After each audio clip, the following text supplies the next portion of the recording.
بسم اللہ الرحمن الرحیم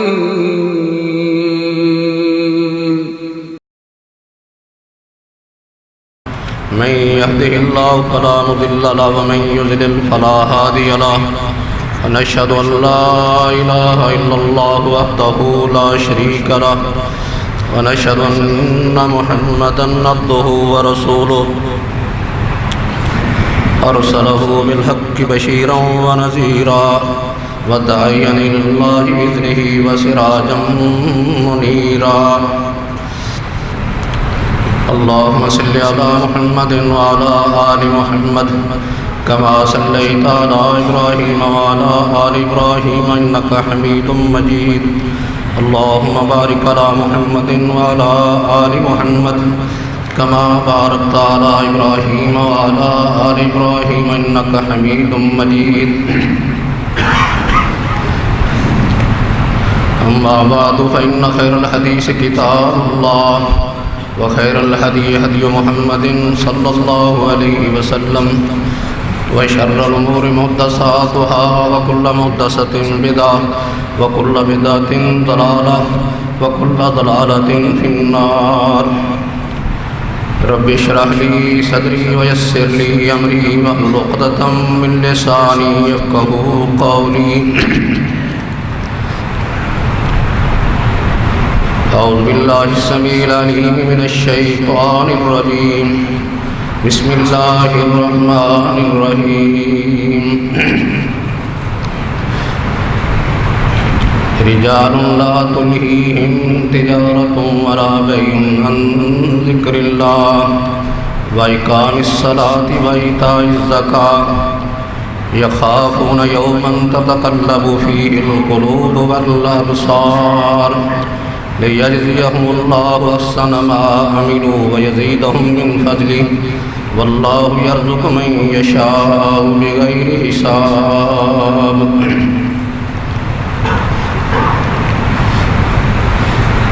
سورہ نور کی یہ آیات مبارکہ جو آپ کے سامنے پڑھی گئی ہیں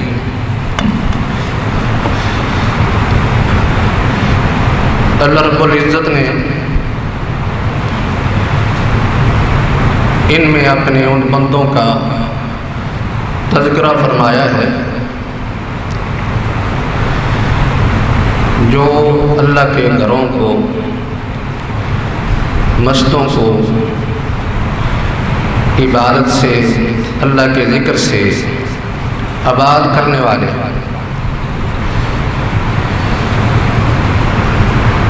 اس سے قبل اللہ رب العزت نے فرمایا کہ مومن کا دل جو ہے وہ شیشے کی طرح ہوتا ہے اور اس میں ایمان کی مثال ایک چراغ کی ہے جو شیشے میں جل رہا ہو، اور یہ چراغ کہاں روشنی پہنچاتے ہیں، کہاں روشن ہوتے ہیں؟ اللہ کے گھروں میں، جہاں اللہ رب العزت نے انہیں عبادت کرنے کا حکم دیا ہے، مسجدوں کو آباد کرنے کا حکم صادر فرمایا ہے، اور اس میں اس کی تسبیح، تحمید، اس کا ذکر ہوتا ہے۔ فرمایا کہ اللہ کے گھر آباد کرنے والے وہ لوگ ہیں جن کو نہ تو تجارت، نہ کوئی کاروبار، خرید و فروخت اللہ کے ذکر سے غافل کرتی ہے، اور نہ وہ کاروبار کی وجہ سے، تجارت کی وجہ سے نماز سے غافل ہوتے ہیں، نہ کاروبار میں اتنے مشغول ہوتے ہیں کہ انہیں زکوٰۃ ادا کرنے کی فکر نہ ہو۔ فرمایا کہ یخافون یوما، یہ ڈرتے ہیں اس دن سے یہ کام کس لیے کرتے ہیں؟ اللہ کی مسجدوں کو آباد کرنا، ان میں اللہ کا ذکر کرنا، فرض نمازوں کی پابندی کرنا اور زکوٰۃ ادا کرنا، اپنے کاروبار کو، اپنی تجارت کو اللہ کے ذکر کے لیے رکاوٹ نہ بننے دینا۔ فرمایا کہ اس وجہ سے ہے یخافون یوما تتقلب فیہ القلوب والابصار، اس دن سے ڈرتے ہیں جس دن دل پریشان ہوں گے، آنکھیں جھک جائیں گی، دل اور آنکھیں الٹ پلٹ خوف و ہراس کی وجہ سے، دہشت اور وحشت کی وجہ سے نظر آئیں گے۔ فرمایا کہ اس دن سے ڈرنے کی وجہ سے یہ لوگ اللہ کے ذکر کو جاری رکھتے ہیں، کسی چیز کو رکاوٹ نہیں بننے دیتے۔ اللہ رب العزت پھر ان کے ساتھ کیا سلوک کریں گے؟ لِيَجْزِيَهُمْ أَحْسَنَ مَا يَجْزِيَهُمُ اللَّهُ أَحْسَنَ مَا عَمِلُوا وَيَزِيدَهُم مِّن فَضْلِهِ وَاللَّهُ يَرْزُقُ مَن يَشَاءُ بِغَيْرِ حساب۔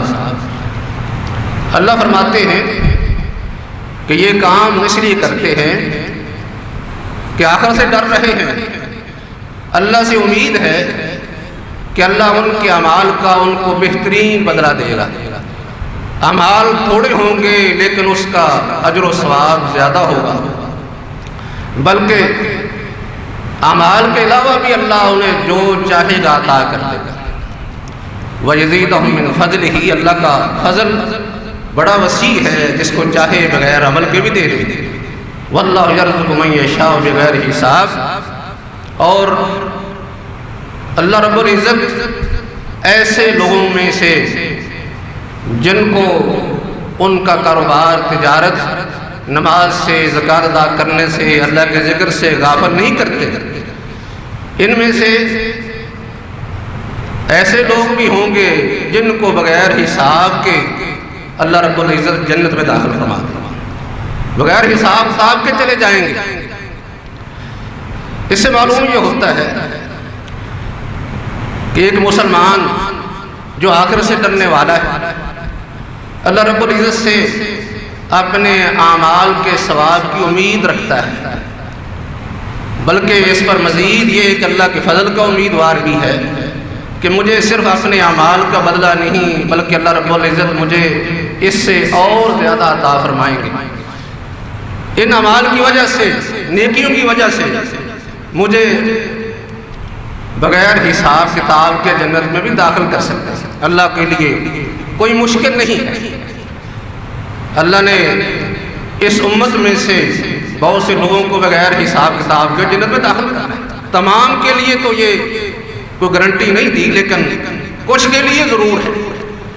اس لیے اس میں ہر شخص کوشش کر سکتا ہے، اور کوئی بھی شخص اس جماعت میں شامل ہو سکتا ہے، اس گروہ میں شامل ہو سکتا ہے جن کو اللہ رب العزت بغیر حساب کتاب کے جنت میں داخل کر دے گا۔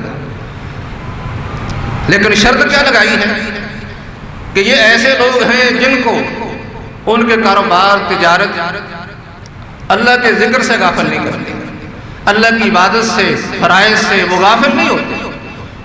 اس سے معلوم یہ ہوتا ہے کہ جو آدمی اللہ کے فرائض سے غفلت کرتا ہے، اللہ کی عبادت سے، ذکر سے غافل رہتا ہے، اس کے لیے یہ بشارت نہیں ہے، بلکہ اس کے لیے قرآن اور انداز اختیار کرتا ہے۔ اللہ حکم الحاکمین نے بنی اسرائیل کے بارے میں فرمایا ہے کہ فَبِمَا نَقْضِهِم مِّيثَاقَهُمْ لَعَنَّاهُمْ وَجَعَلْنَا قُلُوبَهُمْ قَاسِيَةً يُحَرِّفُونَ الْكَلِمَ عَن مَّوَاضِعِهِ وَنَسُوا حَظًّا مِّمَّا ذُكِّرُوا بِهِ۔ فرمایا کہ ہم نے ان کی عہد شکنی کی وجہ سے، عہد توڑنے کی وجہ سے ان پر لعنت کر دی، اپنی رحمت سے انہیں دور کر دیا اور ان کے دل سخت کر دیے، اور اس کا نتیجہ یہ ہے کہ یہ لوگ اللہ کے کلام میں تبدیلی کر دیتے ہیں، معنی اور مطالب بدل دیتے ہیں، اپنی مرضی کی تفسیر اور تعویل کرتے ہیں۔ وَنَسُوا حظا مما ذکروا بہ، اور ایک اس کا برا اثر یہ ہوتا ہے کہ ان پر کوئی وعظ و نصیحت اثر نہیں کرتا. کتنا بھی کوئی بڑا مبلغ ہو، خطیب ہو، ان کو قرآن سناتا ہے، نبی صلی اللہ علیہ وسلم کا فرمان سناتا ہے، لیکن یہ ساری محنتیں، یہ وعظ و نصیحت اس پر اثر نہیں کرتی، اس کو بھول جاتے ہیں.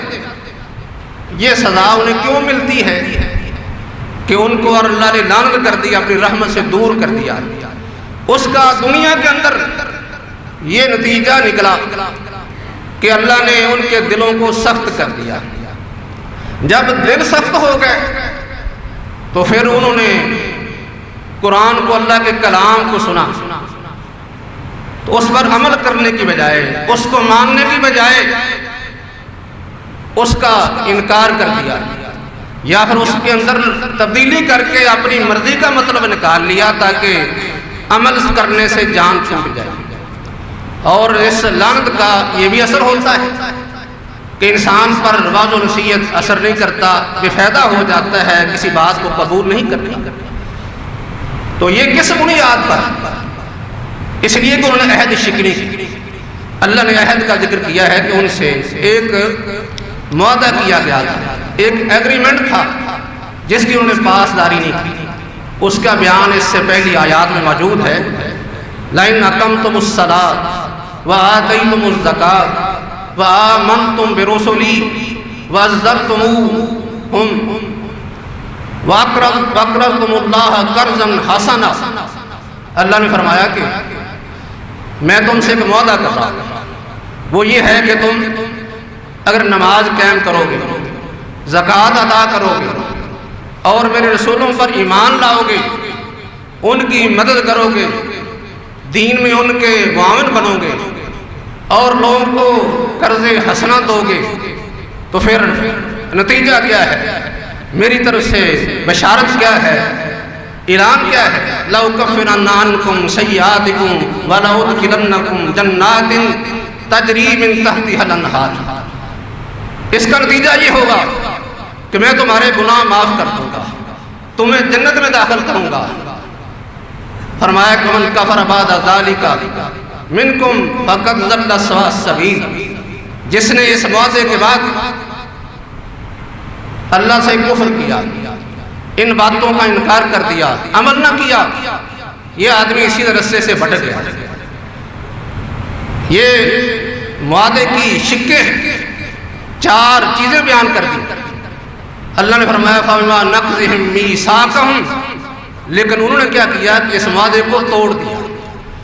نماز کے اندر غفلت کی، زکوٰۃ کی بجائے کنجوسی، بخل کا مظاہرہ کیا،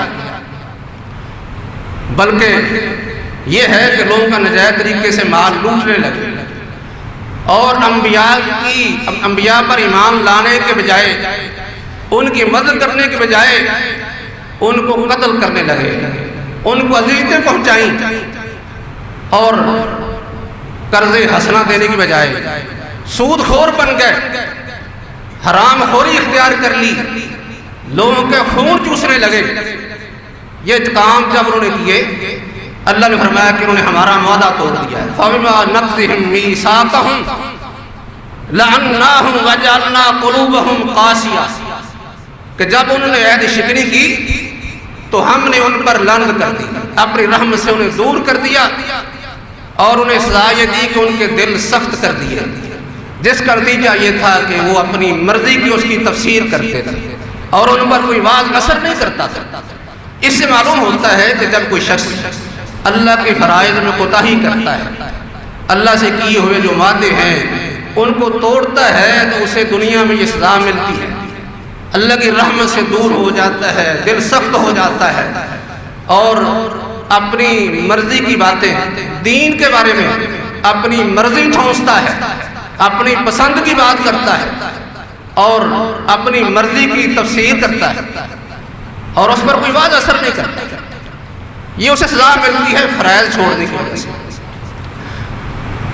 اور جبکہ دوسری طرف ایسا شخص جس نے ان فرائض کو ادا کیا، اللہ کے وعدے کو پورا کیا، ان کے بارے میں اللہ نے فرمایا ہے کہ رجال لا تلہیہم تجارۃ ولا بیع عن ذکر اللہ واقام الصلاۃ وایتاء الزکوٰۃ، کہ ایسے لوگ جنہیں اللہ کے ذکر سے، نماز سے، زکوٰۃ سے نہ تو کاروبار روکتا ہے نہ کوئی تجارت روکتی ہے، اس لیے کہ اللہ سے وہ امید رکھتے ہیں کہ اللہ انہیں ان کے نیک اعمال کا ان کی توقع سے زیادہ بہترین بدلہ دے گا۔ ان کے دل جو ہیں وہ اللہ رب العزت نرم کر دیتے ہیں۔ اس لیے انسان جو ہے وہ فرائض کو ادا کر کے اپنے دل نرم کرتا ہے اور فرائض کو ترک کر کے اپنے دل کو سخت کر لیتا ہے۔ تو جب دل سخت ہو جاتا ہے پھر وعد و نصیحت اثر نہیں کرتا، فرائض میں کوتاہی کرتے کرتے بے شمار گناہوں کا ارتکاب کرتا ہے، اور ان کے ارتکاب کی وجہ سے اس کا دل جو ہے اتنا سخت ہوتا ہے کہ پھر نیکی کی طرف رغبت نہیں رہتی، نیکی کا شوق نہیں رہتا، بلکہ برائی کی طرف راغب ہو جاتا ہے، برائی کا جو ہے اس کے دل میں شوق پیدا ہو جاتا ہے، کیونکہ یہ فرائض میں کوتاہی کر کے اپنے دل کو سخت کر بیٹھا۔ نبی صلی اللہ علیہ وسلم کا یہ فرمان ہے، جب انسان غلطی کرتا ہے تو اس کے دل پر ایک سیاہ نقطہ پڑ جاتا ہے، اس کے بعد اگر توبہ کر لے، اس سے رک جائے تو دل اس کا اللہ صاف کر دیتا ہے۔ لیکن اگر وہ بار بار گناہ کرتا رہتا ہے، توبہ استغفار نہیں کرتا، تو اس کا دل سیاہ ہو جاتا ہے۔ کلا بل ران علی قلوبہم ما کانوا یکسبون، اللہ نے قرآن میں اسی وجہ سے فرمایا ہے کہ ان کے دلوں میں ہدایت جو ہے وہ کیسے داخل ہو، کیسے دین کی بات اثر کرے، اس لیے کہ ان کی کمائی ایسی ہے جس نے ان کے دلوں کو سیاہ کر دیا ہے، زنگ لگ چکا ہے۔ تو جس دل پر زنگ لگ جائے اس پر پھر ہدایت وعظ و نصیحت جو ہے وہ کیا اثر کرے۔ تو گناہوں کی وجہ سے دل جو ہے وہ سیاہ ہوتا ہے، فرائض کو چھوڑنے سے بھی سیاہ ہوتا ہے۔ اس لیے اس کی دھلائی کا طریقہ کار، صفائی کا طریقہ کار، ویسے تو پورے سال میں ہی اللہ نے عبادتیں رکھی ہیں، فرائض کا اہتمام ضروری ہے کہ انسان ان فرائض کو ادا کر کے اپنے آپ کو گناہوں سے بچا کے دل کی صفائی کرے، لیکن رمضان جو ہے وہ خصوصی طور پر دل کی صفائی کا مہینہ ہے، تربیت کا مہینہ ہے۔ اسی لیے اللہ نے روزوں کی فرضیت کا ذکر کر کے بعد میں لعلکم تتقون کہا ہے، تو متقی بن گیا۔ متقی انسان کب بنتا ہے؟ جب اپنے دل کو نرم کرتا ہے، اور نرم اس وقت ہوتا ہے جب اس کو کفر سے، نفاق سے، حسد سے، بغض سے، کینے سے صاف کر لیتا ہے۔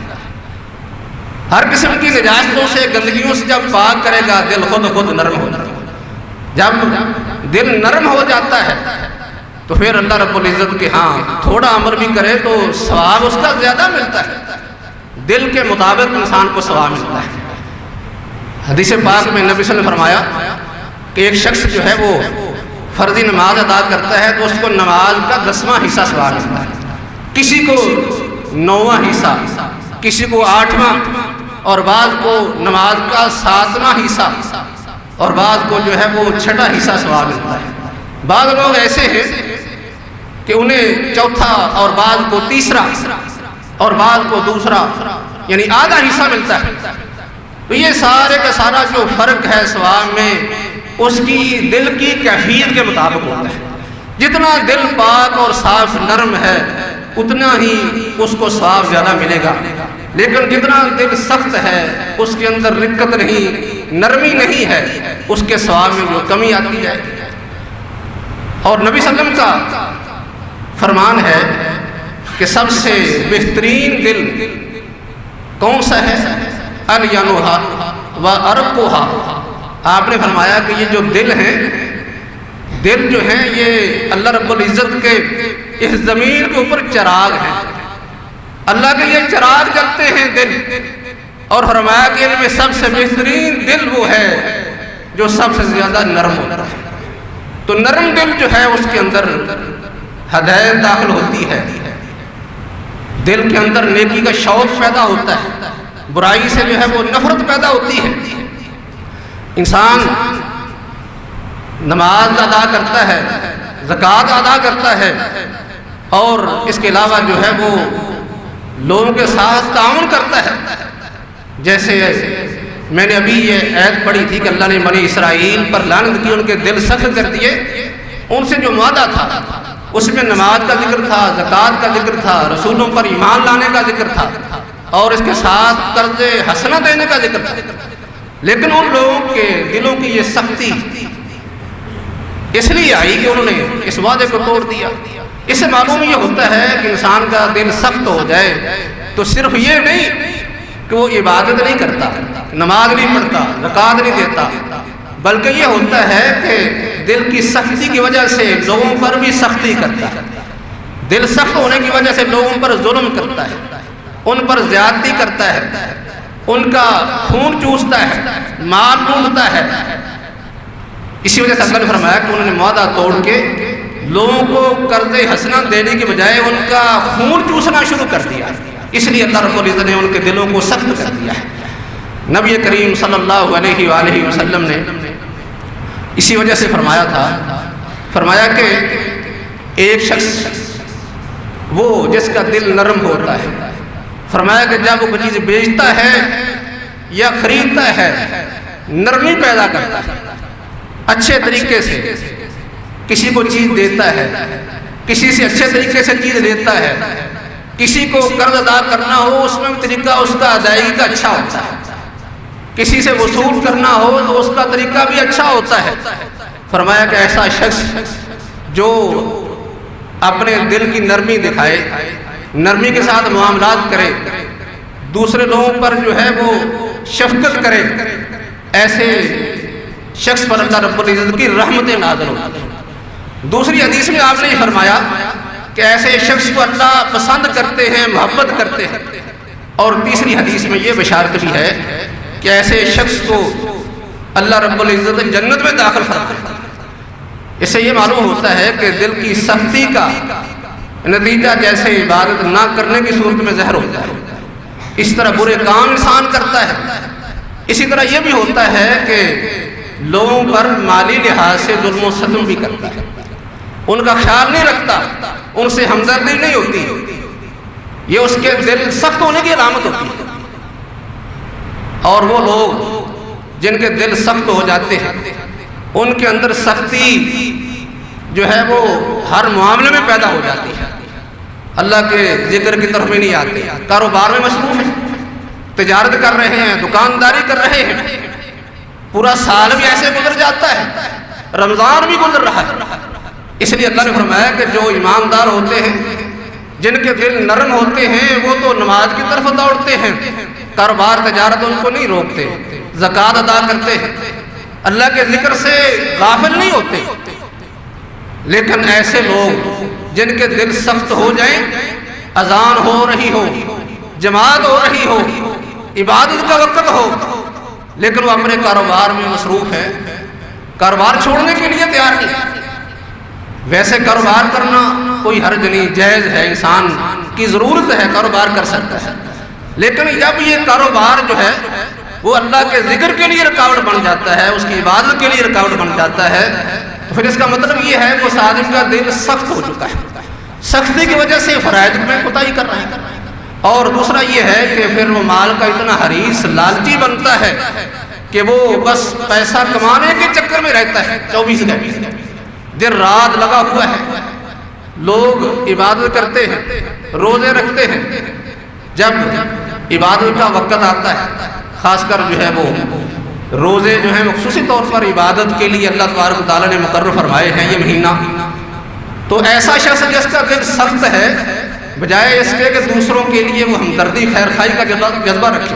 ایسے لوگ بھی موجود ہیں کہ جو رمضان آتا ہے تو مزید نرم ہو جاتے ہیں، لوگوں کے ساتھ ہمدردی کرتے ہیں، تعاون کرتے ہیں، روزے کھلواتے ہیں، ان کے ساتھ چیز بیچتے وقت ریٹ جو ہے وہ کم کر لیتے ہیں. لیکن بہت سے لوگ ایسے ہیں کہ جب ایسا عبادت کا موقع آتا ہے، بجائے اس کے نیکی کے کام میں ان سے تعاون کریں، مزید سختی کرتے ہیں. ایسے لوگ کتنے مجرم ہیں، اللہ کے ہاں کتنے گنہگار ہیں، کتنے سخت دل ہیں. اللہ کی عبادت سے دوری نے، گناہوں کے ارتکاب نے، مال کی ہرس نے ان کے دل اتنے سخت کر دیے ہیں کہ عبادت کرنے والوں کے ساتھ بھی نرمی نہیں کر رہے۔ جب کہ کوئی آدمی جو ہے وہ نیکی کرتا ہے تو اس کے ساتھ تعاون کر کے انسان اس کی نیکی میں برابر کا شریک ہو سکتا ہے۔ اسی وجہ سے نبی صلی اللہ علیہ وسلم کا یہ فرمان ہے کہ من جہز غازیا فقد غزا، کہ جو آدمی کسی مجاہد کی مدد کرتا ہے، اس کو تیار کرتا ہے، لڑنے والا وہ ہے لیکن یہ مدد کرنے والا ہے، تو اجر میں دونوں برابر شریک ہو جائیں، کیونکہ نیکی میں تعاون کر رہا ہے۔ وتعاونوا البر والتقوی، اللہ کا حکم ہے کہ نیکی اور تقوی کے کاموں میں دوسرے سے تعاون کرو، لیکن وہ شخص بجائے اس کے کہ وہ کسی سے تعاون کرے، نیکی کرنے والے سے تعاون کرے تاکہ نیکی کرنا اس کے لیے آسان ہو جائے، اور یہ آدمی جو ہے اس کے ساتھ تعاون کر کے اجر میں برابر شریک ہو جائے، یہ اور سختی کر رہا ہے، مشکلات جو ہے وہ لوگوں کے لیے بنا رہا ہے، ان کے لیے مشکلات پیدا کر رہا ہے، تو ایسا شخص جو ہے وہ اللہ کی رحمت سے محروم ہوتا ہے۔ نبی کریم صلی اللہ علیہ وسلم کے پاس ایک آدمی شکایت لے کے آ گیا کہ میرا دل بڑا سخت ہے، تو میں کیا کروں، کون سا عمل کروں جس سے میرا دل نرم ہو جائے؟ آپ نے فرمایا کہ اگر تو چاہتا ہے اپنے دل کو نرم کرے پھر مسکین کے ساتھ تعاون کیا کر اور یتیم کے سر پر ہاتھ پھیرا کر، اس سے تیرا دل نرم ہو جائے۔ لیکن آج جو ہے وہ لوگوں کی حالت یہ ہے، بجائے اس کے کسی مسکین کے ہاتھ پر کسی مسکین کے ساتھ تعاون کیا جائے، کسی یتیم کے سر پر ہاتھ رکھا جائے، ان پر جو مزید ظلم ہو رہا ہے، چیزیں مہنگی ہو رہی ہیں اور چیزوں کے اندر ملاوٹ کر کے ان کو اذیت پہنچائی جا رہی ہے، ان کو نقصان پہنچایا جا رہا ہے، جبکہ مسلمان جو ہے وہ دوسرے کا خیر خواہ ہوتا ہے، ہمدرد ہوتا ہے، اور ہمدردی کرنا صرف یہ نفلی چیز نہیں ہے بلکہ اس کا جو ہے وہ دوسرے مسلمان پر ایک حق ہے جس کو ادا کرنا ضروری ہے۔ حضرت جریر بن عبداللہ البجلی رضی اللہ تعالیٰ عنہ نے اسلام قبول کیا، فرماتے ہیں کہ میں نے نبی صلی اللہ علیہ وسلم کے ہاتھ پر بیعت کی، بایعت النبی صلی اللہ علیہ وسلم علی اقامت الصلاۃ وعلی ایتاء الزکاۃ وعلی النصح لکل مسلم، بیعت کے اندر باقاعدہ میں نے یہ چیزیں بیان کی کہ اللہ کے رسول میں آپ کی بیعت کر رہا ہوں۔ کس طرح بیعت کر رہا ہوں کہ میں نماز کی پابندی کروں گا، زکوٰۃ ادا کروں گا اور ہر مسلمان کی میں خیر خواہی کروں گا۔ اس پر باقاعدہ انہوں نے نبی صلی اللہ علیہ وسلم کے ہاتھ پر بیعت کی ہے۔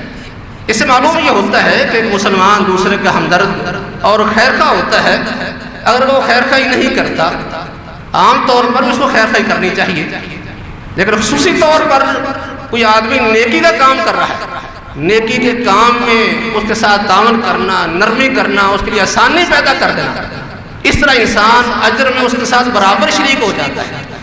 لیکن ایسے لوگ موجود ہیں جن کے دل سخت، نہ تو وہ نماز کے لیے آ رہے ہیں، نہ زکوٰۃ ادا کر رہے ہیں، نہ اللہ کے ذکر کی طرف آتے ہیں، بلکہ ان کے کاروبار نے، تجارت نے ان کو غافل کیا ہوا ہے۔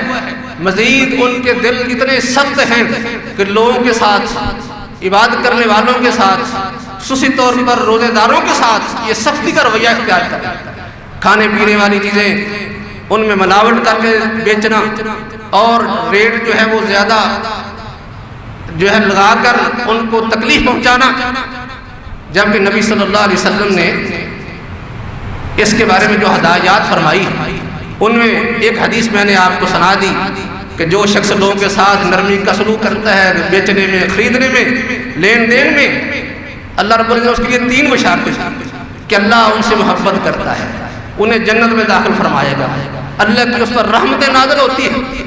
لیکن دوسرے لوگوں کے بارے میں آپ نے فرمایا کہ جو آدمی ملاوٹ کرتا ہے، ایک شخص کو آپ نے دیکھا نا کہ اس نے غلہ رکھا ہوا ہے نیچے سے بھیگا ہوا، آپ نے ہاتھ ڈالا تو فرمایا کہ یہ کیا ہے؟ کہنے لگا کہ بارش ہوگی۔ آپ نے فرمایا کہ اس کو تو نے اوپر کیوں نہیں رکھ لیا تاکہ سارے لوگ دیکھ لیتے؟ تو آپ نے اس کے بعد یہ فرمان جاری کیا کہ من غشنا فلیس منا، جو آدمی ہم سے خیانت کرتا ہے اس کا ہمارے ساتھ کوئی تعلق نہیں۔ کتنی وعید ہے یہ۔ اور دوسری طرف جو ہے ناپ میں کام جو ہے وہ کمی بیشی کر کے پیسہ کمایا جاتا ہے، لوگوں کو دھوکہ دیا جاتا ہے، اس کی سزا جو ہے وہ پھر انہیں بھی ملتی ہے، کیونکہ دل اتنے سخت ہیں کہ نیکی کے وقت اور عبادت کے لیے بھی تعاون کے لیے تیار ہے۔ آپ نے فرمایا کہ جس قوم کے اندر ماب اور تول میں کمی شروع ہو جاتی ہے اس پر قحط سالیاں آتی ہیں، مہنگائی آتی ہے، چیزیں مہنگی ہو جاتی ہیں اور ان کے حکمران ان پر ظلم کرتے ہیں۔ یہ سزا ملتی ہے اللہ کی طرف سے۔ جب انسان جو خود سخت دل ہو، اللہ کی طرف سے بھی پھر سختی ہوتی ہے، حکمرانوں کی طرف سے سختی ہوتی ہے، جس کی وجہ سے وہ لوگ جو ہے مشکلات کا شکار ہوتے ہیں۔ جبکہ دوسری طرف جن کے دل نرم ہیں، جنہوں نے قرآن سے اپنے دلوں کو نرم کیا اور اللہ کی عبادت کر کے گناہوں سے بچ کر فرائض کی مندی کر کے اپنے دلوں کو نرم کیا ہے، قرآن پڑھ کے نرم کیا ہے۔ قرآن کہتا ہے وَقَدْ جَاءَكُمْ مَوْعِظَةٌ مِّن رَّبِّكُمْ وَشِفَاءٌ لِّمَا فِي الصُّدُورِ وَهُدًى وَرَحْمَةٌ لِّلْمُؤْمِنِينَ۔ تمہارے پاس واعظ و نصیحت آ گیا، قرآن آ گیا۔ قرآن جو ہے وہ کیا کرتا ہے؟ فرمایا کہ یہ قرآن تمہارے رب کی طرف سے واعظ و نصیحت ہے، تمہیں سیدھی راہ دکھاتا ہے، تمہارے لیے جو ہے وہ جنت کا رستہ بیان کرتا ہے اور ایسے کام جو جہنم کے لے جانے والے ہیں ان کی نشاندہی کرتا ہے۔ اور فرمایا کہ تمہارے جو دلوں کے اندر کفر کی بیماری ہے یا شرک کی بیماری ہے، نفاق ہے، حسد بغض کینہ ہے، سختی ہے، ان چیزوں کو قرآن دور کرتا ہے۔ کیونکہ ایک مومن جو ہوتا ہے اس کا دل صحت مند ہوتا ہے، بے عیب ہوتا ہے، صاف ہوتا ہے، لیکن کافر اور منافق اور بے عمل کا دل جو ہے وہ خراب ہوتا ہے، بیمار ہوتا ہے۔ اس لیے قرآن کہتا فی قلوبہم مرض فزادہم اللہ مرضا، ان کے دلوں میں بیماری ہے، اللہ ان کی بیماری کو اور بڑھاتے جاتے ہیں۔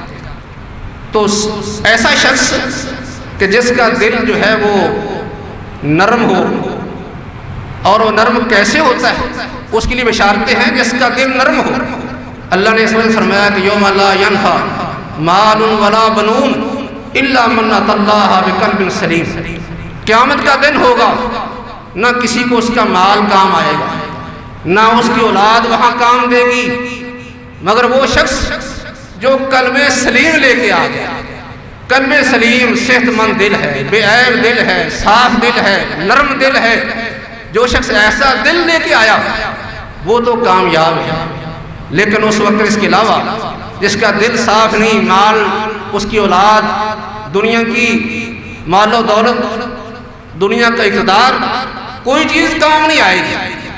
اور دل جو ہے وہ قلب سلیم قرآن سے بنتا ہے، فرائض ادا کر کے بنتا ہے، گناہوں سے اپنے آپ کو بچا کے بنتا ہے۔ جیسے قرآن نے کہا ہے کہ یہ وعظ و نصیحت ہے، اس میں تمہارے دلوں کی بیماری کا علاج ہے۔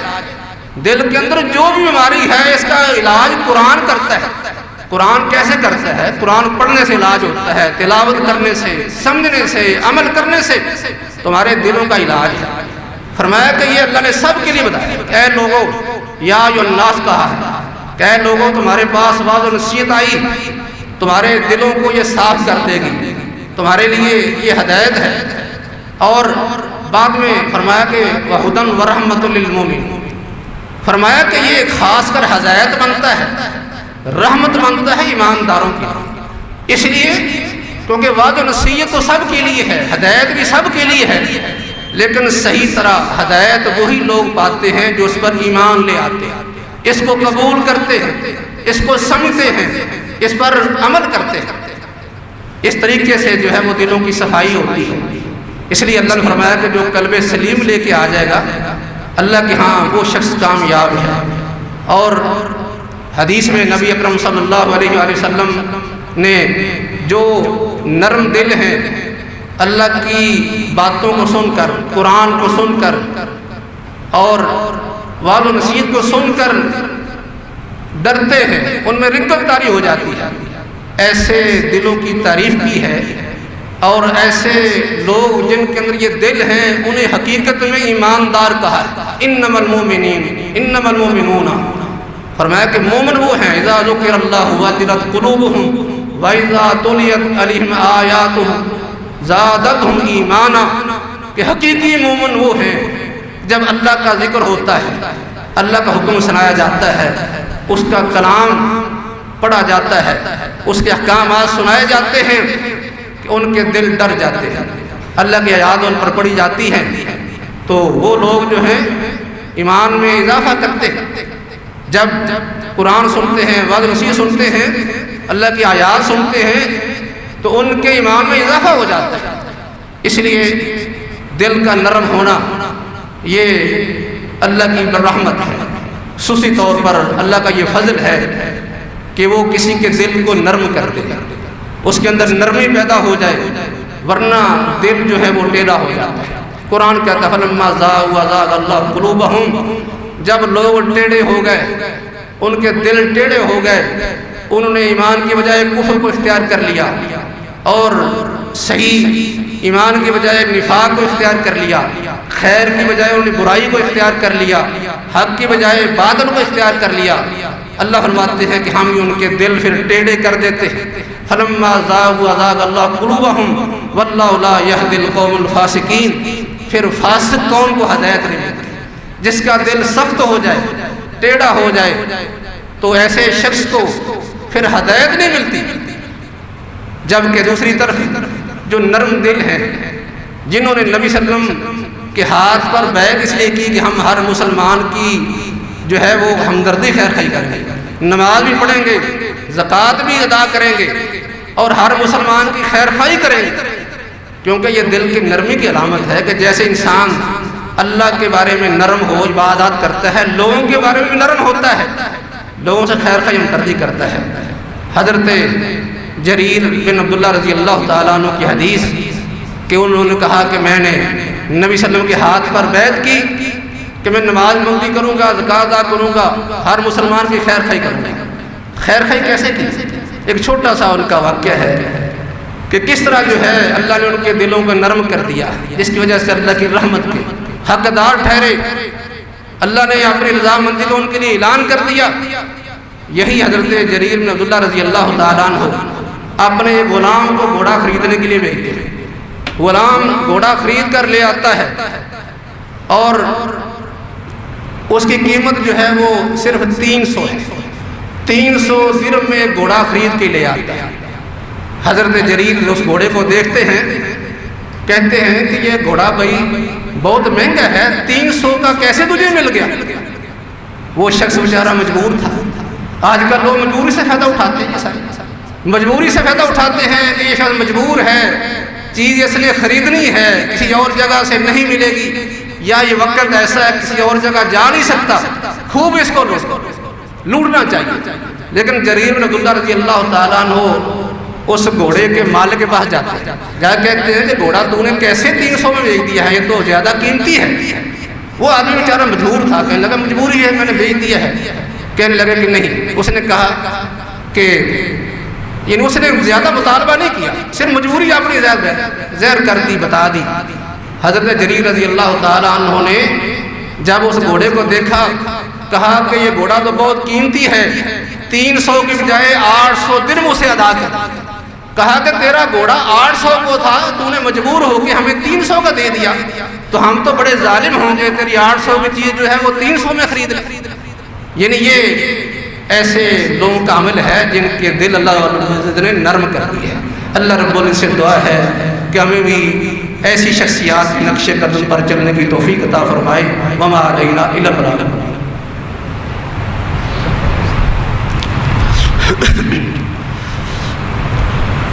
بڑا مختصر سا اعلان ہے، یہ ادارہ مسجد آپ کے سامنے ہے، پورا سال آپ حضرات یہاں نماز جمعہ پڑھتے ہیں۔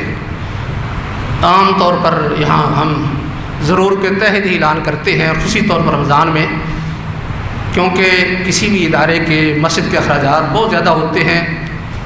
اکثر لوگ ان اخراجات کی تفصیل نہیں جانتے، انہیں پتہ نہیں ہوتا، اس لیے جو شخص یہ انتظام کرتا ہے اسے معلوم ہوتا ہے کہ کتنے بھاری اخراجات ہیں، تو اس لیے آپ بھی جو ہے خصوصی طور پر وقتاً فوقتاً کافی حضرات جو ہیں وہ تعاون کرتے بھی رہتے ہیں، لیکن خصوصی طور پر رمضان میں توجہ فرمائیے کہ یہاں دینی ادارہ ہے جس میں زکوٰۃ صدقات جو ہیں وہ لگتے ہیں، اس لیے سارے حضرات اس میں حصہ ڈالیں، اور اسی طرح مسجد کے فنڈ میں بھی ضرور حصہ ڈالیں، اس لیے کیونکہ باقی دنوں کی نسبت رمضان میں اخراجات بہت بڑھ جاتے ہیں۔ جیسے جو ہے یہ پچھلے ماہ صرف پنکھے اور لائٹیں چلتی رہی ہیں، تقریباً 1 لاکھ بل آیا ہے، تو یہ رمضان مبارک میں اے سی چل رہے ہیں تقریباً ساری نمازوں میں، تو اس کا بل آپ کو بھی اندازہ ہوگا کتنا آئے گا۔ اس لیے جو ہے وہ سارے حضرات مسجد کے فنڈ میں بھی اور اس مدرسے کے فنڈ میں ضرور حصہ ڈالیں۔ اللہ رب العزت آپ کو توفیق دے اور اس نیکی کو قبول فرمائے۔ الحمدللہ نحمدہ ونستعینہ ونستغفرہ ونعوذ باللہ من شرور انفسنا ومن سیئات اعمالنا، من یہدہ اللہ فلا مضل لہ ومن یضلل فلا ہادی لہ، ونشہد ان لا الہ الا اللہ وحدہ لا شریک لہ، ونشهد أن محمدا عبده ورسوله. اللهم صل على محمد وعلى آل محمد كما صليت على إبراهيم وعلى آل إبراهيم إنك حميد مجيد. اللهم بارك على محمد وعلى آل محمد كما باركت على إبراهيم وعلى آل إبراهيم إنك حميد مجيد. أما بعد فإن خير الحديث كتاب الله وخير الهدي هدي محمد صلى الله عليه وسلم وشر الأمور محدثاتها وكل محدثة بدعة وكل بدعة ضلالة وكل ضلالة في النار. اللهم انصر من نصر دين محمد واجعلنا منهم. اللهم اخذل من خذل دين محمد ولا تجعلنا منهم. إن الله يأمر بالعدل والإحسان وإيتاء ذي القربى وينهى عن الفحشاء والمنكر والبغي يعظكم لعلكم تذكرون. اذكروا الله يذكركم وادعوه يستجب لكم ولذكر الله تعالى أهم وأجل وأكبر.